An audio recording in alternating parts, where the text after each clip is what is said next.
So I thought I was watching a sports comedy movie, but the movie ended up becoming something more. And you know what? It wasn't a great movie, but I wasn't mad about it. And that movie we're about to review today is Goon.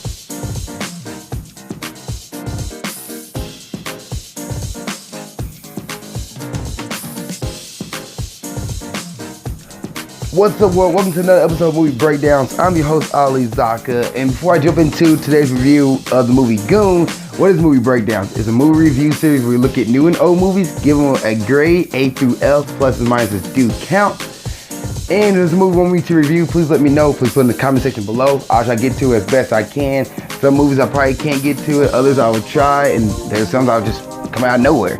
Like the movie Goon, which I was just down in Springfield this past weekend with a friend, stayed at his place for a competition, and he decided to watch this movie, and for whatever reason I decided to watch it with him, and I got stuck into this movie, and I was like, oh, I'm enjoying this movie even though this movie is a bad movie. It's awesomely bad, if that makes sense. Like, there's things in the movie that like, okay, this is horrible, that's bad writing, oh my gosh. But then there's some of the movie I'm like, I enjoy this, I see where they're going with this, okay, it's kind of funny. So you have this character named Doug Glatt, who's like Forrest Gump kind of, like but he's not a Forrest, he's a little smarter than Forrest, but he's on the range of autism. Like he's not, like he has autism, some kind of autism, and like he will punch anybody who makes fun of somebody else. So his brother is gay in this movie, and beginning of the movie, like this dude was saying gay slurs to not to his brother, but just to him and then somebody else.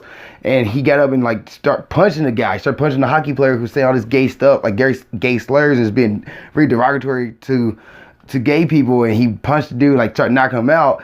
And the coach was like, we need him on our team because this dude is definitely just doesn't think and just goes for it and step up for other people.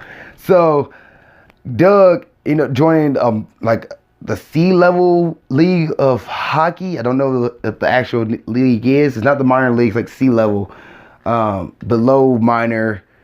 He joins the league and becomes a really good player for the team as the enforcer. He comes in and he's the guy that has the rest of the team's back. Anytime somebody tries to start a fight, he will jump in, and him and another enforcer will fight each other and knock each other out or beat each other up until they get put into the penalty box.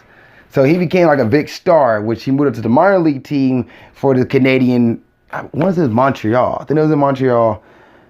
If there wasn't Quebec, I'm sorry. I definitely know it wasn't Toronto. It's not Nova Scotia. I don't know, or not Vancouver. It wasn't Vancouver. I think Montreal is in Quebec. If you're a Canadian and you're watching this episode, please let me know. Please correct me. I can Google map it after this, but I'd rather have somebody tell me, because why not? But anyway, I'm going to go with Montreal, because I don't remember the name of the actual team he played for, but he played for a team in Montreal, and they end up making it to like the right before playoffs. They made it to like the qualifying game, and he ended up facing Schreiber, who plays Donovan, who for some reason this movie was like the Hulk Hogan of the minor league team, or the Peyton Manning or Tom Brady, and he just there as the final guy. Like there was no antagonist throughout the whole movie. There was no connection between them. They had like a quick diner scene that happened out of nowhere. Like Doug is walking down the street and looks over and sees Ross, who's Lee's character, sees Ross in a diner. It's like me walking down the street and seeing Paul Rudd in Kansas City. Like, he's from Kansas City. There's a likelihood we're probably in the same city at the same time, in the same spot, but like the odds of that was just convenient for the movie. I was like, okay, that's bad writing. Really? They didn't know how to, like, oh, let's just throw this in here. That irked me. Doug has a girlfriend in this movie named Eva, who has a boyfriend but didn't tell Doug this, and then Doug finds out and goes and lets her get beat up by the boyfriend so he can date Eva. And Eva was dumped by her boyfriend because she was cheering for Doug at the hockey game, and her boyfriend looked up like, "Why are you cheering for this dude?" Which made no sense. Once again, bad writing. Like, the movie is like filled with bad writing. It's at first it started off as a comedy movie, and then became a more serious sports movie. So I didn't know what it wanted to be. It was so bad that I enjoyed this movie. Like, I hate to say it, I enjoyed it. It's like Wolverine Origins. I enjoyed that movie. Venom. I enjoyed it. It was a bad movie, but I enjoyed it. And this movie was right there with it. So Doug is played by Seann William Scott. He plays, and I just forgot his name. Just blanked out for me. But he was in American Pie. I forgot his name. American Pie. It's very classic character. But anyway, he plays in American Pie. He's in this movie. And I was like, oh, that's the guy from American Pie. And okay, like, he's the main guy, and I actually attached to his character more than anybody in the movie. Like, I felt for this guy. He just wanted somebody. He wanted to be his own thing. He never was considered like much of anything, and now he's somebody. He wants to be this character. He wants to be the main, like, the guy that helps the team gets to the championship. Like, he felt like he was worth something. I was like, that's pretty awesome. I like his hero journey in this movie. Eva is played by Alison Peel. She played in Scott Pilgrim vs. World as Kim.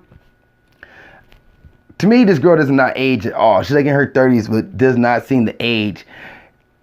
That's one thing I noticed about this character, about this person. I was like, okay, that's weird, but I don't know. I thought she did a good job. Like, everyone in this movie, as far as the actors and actresses, they're great actors and actresses, but the movie itself was just bad written. It was a really poorly written movie that, unfortunately for them, you could have swapped them out with anybody else, and this movie still would have been okay. Like, it sucked for the cast, but it is what it is.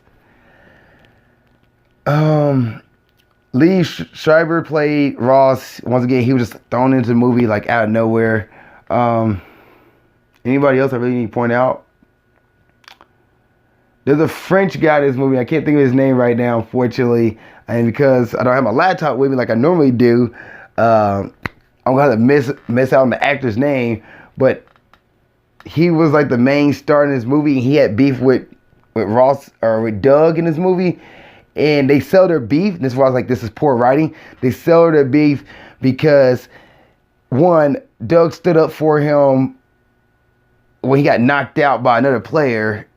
And they had a talk. Well, Doug just talked to LaFlame, was the guy's name. Talked to LaFlame about just like how they're a team and how they're like E.T. and they're going to, like, E.T.'s like inside of them, and they're going to let E.T. shine out, and they're going to win it all. And I was like, this is one of the dumbest conversations I've ever seen in the movie, but I guess it worked. A positive of this movie I liked was the music. The music choice in this movie was great. Like, it was some classical music in this movie, some modern music, some orchestra. Like, it's a little bit all of it. Like, for different scenes too. Like, for the final team match against the leading team that's gonna go to the playoffs, like, they had like a big music scene with that, a music scene throughout the music throughout this movie was great. I really enjoyed the music, and the director, the choice of music he picked for this was great. See, is this a Friday night movie? No. This movie is 1 hour and 41 minutes long, but it's not a Friday night movie. I don't want to spend a Friday night on it. This is a movie you put on Sunday in the background, something you want to just like kill time and maybe get a laugh out of. Maybe. Grading time. I'm going to grade Goon, The Last Enforcer, a solid D+. I enjoyed this movie, but because I enjoyed something, does not like change the fact that the movie was poorly written, characters wasn't fully developed, and like, you took the cast out. You know, it's a great cast. You took the cast out and changed it with another cast members, it would have been just the same. Like, it's sad, but I enjoyed it. I got a kick out of the movie. I was invested in it. I couldn't turn away because how bad it was, but at the same time, I enjoyed the storyline. Oh, in the movie, it had a cliffhanger. Like the writers didn't know how to finish the movie off, and it's like, well, we just make a second one because it goes straight to Netflix or Hulu or wherever you're going to. So let's make a second storyline and just a second movie and just chop this one here with no like complete ending about where everything happens. Like, Doug gets taken out the game because his ankle snaps, but he knocks out Lee Schreiber's character, locks out Ross, but then he goes down, goes into the locker room, which no doctors attend to him. His girlfriend's there, and he's like, I think I got him. Movie's over. And you think they won, which I hope they won, because like you hear LaFlame going through scoring points and the team starting to win, and you hear the buzzer at the final end of the game, but it's a cliffhanger. It's like it's lazy writing. They could have at least done maybe the final win, and then they're like, okay, playoffs next round or something. I don't know. Get a bit more satisfying ending than just a drop off. But. And I guess he'll say, if you watch this movie, like, well, Ali, the argument is, it was all about Doug's journey to where he was to take on Ross so he can become the next big enforcer. However, Ross wasn't really a character in the movie until, like, he was scattered throughout the movie. Like, oh, this is the top dog right here, and stuff like that. Like, if you're watching a football movie about somebody's journey to the NFL, like, and they put Tom Brady up, like, he's the top dog in the NFL right now, and you want to try to beat him, but you didn't hear anything from Tom Brady, maybe heard a press conference, and then all of a sudden you're facing Tom Brady, but then I try to make Tom Brady like this giant threat, and you're like, you had no connection to Brady than what Brady was at the beginning of the movie. Like there was no connection to Ross and Doug besides the fact they played the same position. And I was like, that does not work. They could have done better. So I gave this movie a D+. That's how I feel. But I enjoyed the movie, but it's a D+. Well, guys, that's my review of the movie Goon, The Last Enforcer. If you see this movie for some reason decide to watch it, let me know what you think. Let me know how you feel about it, because you know how I feel about it. Other than that, if there's a movie you want me to review, please let me know. Please put in the comment section below, and I'll try to get to it as best I can, or as soon as possible, or as soon as I can. I can't say as soon as possible, but as soon as I can. Thank you guys for watching this episode of Movie Breakdowns. See you next time. Keep being awesome. Thank you guys for watching this episode. I really appreciate it. Please like, comment in the comment section below, and please subscribe for more episodes of Grind Towards Success, movie breakdowns, or whatever it is that you're watching on my channel. I have different stuff from interviews to other movie reviews to wrestling reviews. If you're a wrestling fan, please subscribe if you want to see all that and see what's going on. Also, you can follow me on Snapchat here. Follow me on Instagram there to see what I'm doing in my personal life as well as my business and Ninja Warrior. And lastly, you can watch the last episode of Grind Towards Success here. You can watch the last episode of Movie Breakdowns there. Thank you guys once again. I really appreciate it. See you next time. Keep being awesome.